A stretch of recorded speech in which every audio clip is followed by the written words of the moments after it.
মসুরের ডাল ও কচুর এই রেসিপিটা যদি বাসায় একবার ট্রাই করেন, এটা সারা জীবনের জন্য আর বলতে পারবেন না। হ্যাঁ গেছে, আসসালামু আলাইকুম, আমি আকাশ করার মানে সব ভালো আছেন এমন আমি বলা আছি। আজকে আমি আপনাদের মাঝে নিয়ে এসেছি আর একটা মজাদার রেসিপিটা সাধারণ হলেও কিন্তু অসাধারণ লাগে খেতে। এর প্রথমে আমি দিয়ে দিব হাঁড়িতে কচু এবং মসুরের ডাল, তারপর দিয়ে দিব আপনার টমেটো, তারপর দিয়ে দিব আপনার ফালি করা কাঁচামরিচ। এই কাঁচামরিচটা আপনারা, তারপর দিয়ে দিব আপনার পেঁয়াজ, কুচি করা পেঁয়াজ দিয়ে দিব। দেওয়ার পরে এটাকে অবশ্যই সিদ্ধ করে নিতে হবে। এখন এর মধ্যে অ্যাড করে দেব আপনার লবণ। আমি এখানে আধা চামচের মতো দিয়েছি, যে পরিমাণে লাগে সেই পরিমাণ দিয়েছি। তারপরে দিব আপনার হলুদ গুঁড়া আধা চামচের মতো। এটা আপনার যতটুকু পরিমাণে নেবেন সেই অনুযায়ী অবশ্যই গুঁড়া মশলা এমনকি বাটা মশলা যাই হোক না কেন অ্যাড করবেন।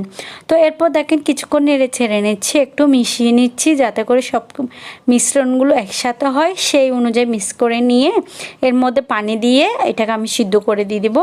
আর একটা বিষয় হচ্ছে আপনার কচুর শাকটা একটু ভালো করে সিদ্ধ করলে আর গলা ধরার কোনো টেনশনে থাকে না। তবে এই ফানির কচুটা আমি যতবার রান্না করি, এই কচুখানে যে কোনো কচু হোক না কেন রান্না করলেও কখনো গলা ধরে নাই, এমন কোনো দিন বা কখনোই আমার মাথায় আসতেছে না গলায় ধরে নেই, যতবার রান্না করি ততবার।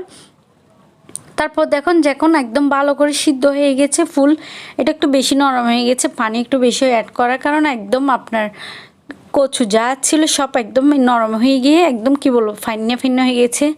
তো তারপর দেখেন এটাকে অবশ্যই বাগার দেওয়া লাগবে, তাই জন্য আরেকটা হাঁড়িতে তেল গরম করে এর মধ্যে দিয়ে দিলাম আপনার তেজপাতা।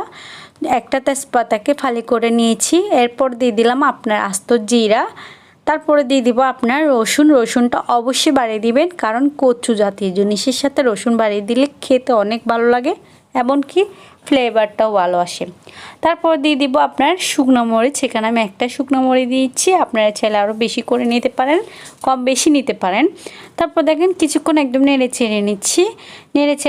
নেড়ে চেড়ে নেওয়ার পরে এর মধ্যে আবার দিয়ে দিব আপনার পেঁয়াজ কুচি। পেঁয়াজটা কিন্তু আমি প্রথমে দিয়ে দিচ্ছি, আবার এবারেও দিচ্ছি, এতে করে আপনার টেস্টটা ভালো লাগবে। যখন দাঁতের তলে পড়বে পেঁয়াজটা অনেক মজা লাগবে।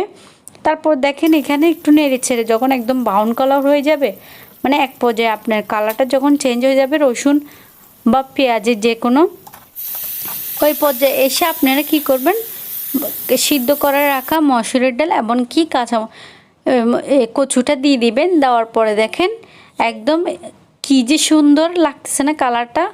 এখন একটু ভালোভাবে একদম নেড়ে ছেড়ে নেব। আর আরেকটা বিষয় হচ্ছে আপনারা এটাকে অবশ্যই বেশি করে জাল দিতে হবে। তারপর দেখেন ধনিয়া পাতা দিয়ে দিব। যেটা বলতেছিলাম কচুটাকে একটু ভালোভাবে একটু জাল দিতে হয়, অনেকক্ষণ জাল খায়, যার বলতে অনেকক্ষণ রান্না করতে হয়, এতে করে আপনার কোনো রকম গলা ধরার চান্স থাকে না। তো তারপর দেখেন এটা কি অসাধারণ লাগতেছে। এখন এই জিনিসটা কিসের মতো লাগতেছে দেখে আপনারা কে বলতে পারেন। কিছুটা ওরকম কালার এসেছে, তবে ফুরাফুরি না, এটাকে আপনার ম্যাশ পটেটো মতো লাগতেছে না। আসলে এটা ম্যাশ পটেটো না, এটা হচ্ছে কচুর ম্যাশ পটেটো, কচুর বলা যায়। তো দেখেন আজকের রেসিপিটা কেমন লেগেছে, অনেক অসাধারণ লাগতেছে না? এই একটা সাধারণ রেসিপি খেতে যে কী যে অসাধারণ হয়েছে আপনাদেরকে বলে বোঝাতে পারবো না। একমাত্র আপনারা যদি এই রেসিপিটা ফলো করে বাসায় করে থাকেন তাহলে বুঝতে পারবেন এই রেসিপিটা কত না ইয়ামি হয়েছে এবং কত ইয়ামি যে হয়। যেটাই বলি না কেন, আপনি যদি একবার এই রেসিপিটা বাসায় করে থাকেন তাহলে বারবার খাওয়ার জন্য ট্রাই করবেন আর কখনো ভুলবেন না। তো অবশ্যই একবার হলেও বাসায় ট্রাই করে দেখবেন। আর আপনারা কি ভিডিও, কোন ধরনের ভিডিও দেখতে চান অবশ্যই আমাকে কমেন্ট বক্সে জানাবেন, তাহলে আমি ওই রকমের ভিডিও দেওয়ার জন্য ট্রাই করব আপনাদের মন মতো করে। তো সবাই ভালো থাকবেন, নেক্সট ভিডিওর জন্য ওয়েলকাম জানিয়ে নিচ্ছি। আল্লাহ হাফেজ।